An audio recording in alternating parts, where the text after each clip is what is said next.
పిలవడానికి దాము వెళ్తే ఆయన ఆయన రానని ఖరాఖండిగా చెప్పేశారు. దానికి నేనేం చేయగలనండి?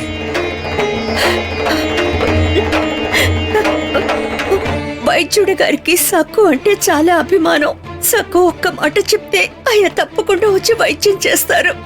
దయచేసి సహాయం చేయండి.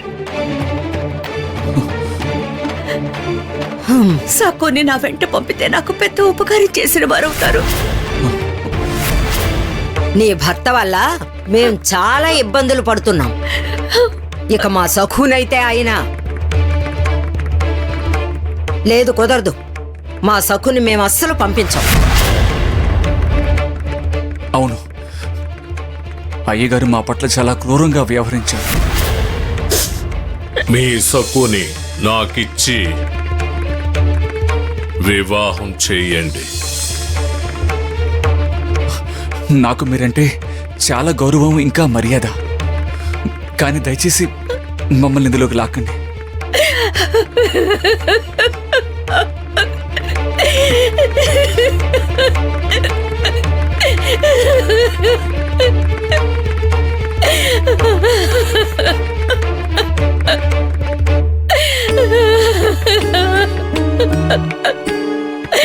గోదా అమ్మా,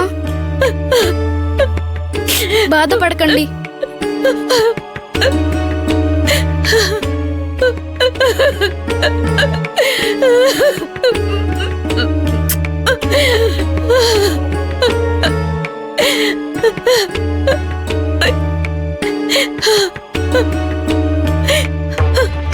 నాన్నగారు, తాతయ్య గారు ఇప్పుడు కష్టాల్లో ఉన్నారు. అనారోగ్యంతో బాధపడుతున్నారు. ఇప్పుడు ఆయన్ని మనం ఆదుకోవాలి కదా. మనం మానవత్వంతో ప్రవర్తిస్తేనే పాండురంగడు మనల్ని అనుగ్రహిస్తాడు. అవునా నాన్నగారు? మీరే అంటుంటారు కదా, కీర్తనలని పాడితే సరిపోదు, నిజ జీవితంలో అలా ఉండాలి అని.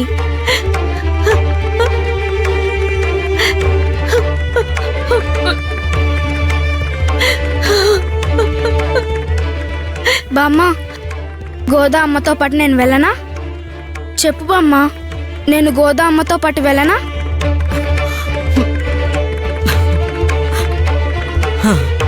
వెళ్ళిరామ్మా. వాళ్లతో పాటు వైద్యుడు తాతయ్య దగ్గరికి వెళ్ళు. ఎట్టి పరిస్థితుల్లోనూ మా సఖుని మీ ఇంటికి తీసుకెళ్ళకూడదు. వెళ్ళిరామ్మా, త్వరగా తిరిగొచ్చి. ఇదిగో శివప్ప, సఖుకి నువ్వు తోడుగా వెళ్ళు. జాగ్రత్తగా ఇంటికి తీసుకురా. అలాగే అలాగే అమ్మా, నేను తీసుకెళ్తాను.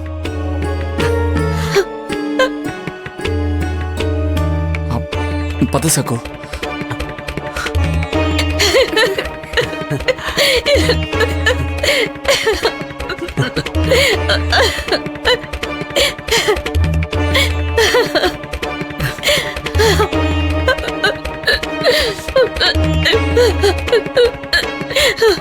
మీ మేలు మర్చిపోలేను.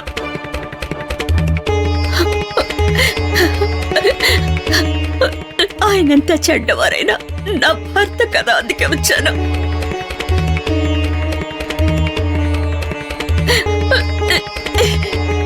వస్తాను. పద వెళ్దాం.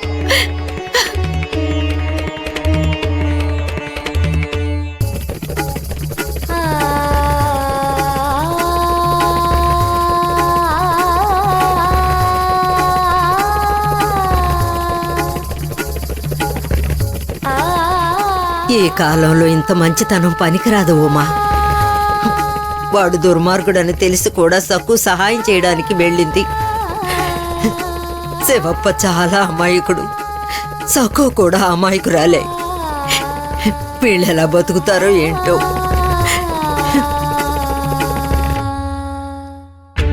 ఆ దుర్మార్గుడికి వైద్యం చేయడం నాకు ఎంత మాత్రం ఇష్టం లేదు.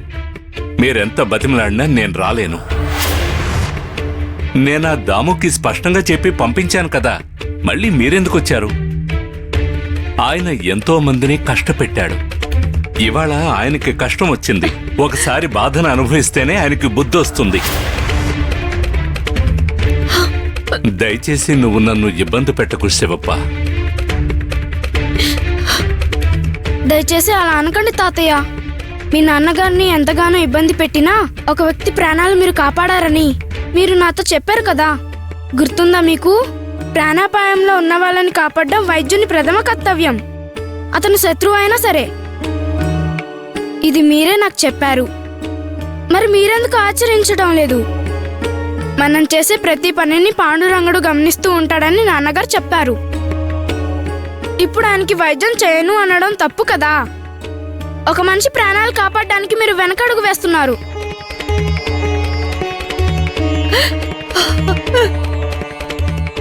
నేను ఆ పాండురంగడికి నచ్చ చెప్పుకోగలను సక్కు. నువ్వు చాలా అమాయకురాలివి. నీది స్వచ్ఛమైన మనసు. నువ్వు అడిగితే నేను కాదనలేకపోతున్నాను.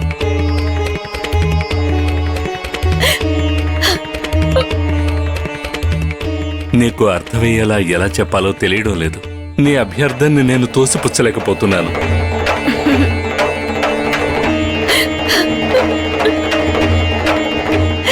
సరే, నేను వస్తాను.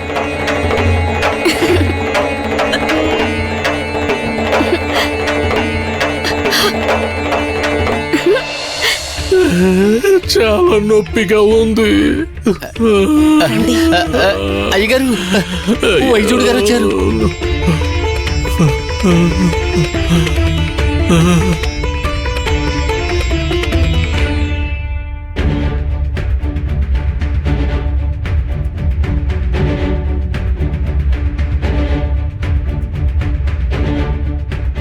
ఈ ఔషధాన్ని ఇవ్వండి. ఇప్పుడు 5 చుక్కలు వేయండి. ప్రతి 2 గంటలకు ఒకసారి 5 చుక్కల చొప్పున వేయండి. ఉదయానికి ఉపశమనం కలుగుతుంది.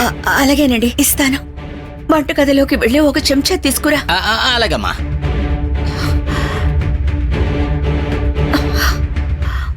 నాకిప్పుడు కూడా ఆ జమీందారు మీద జాలి కలగట్లేదు. పాపం ఆ గోదా మొహం చూసి సఖుని పంపడానికి ఒప్పుకున్నాను.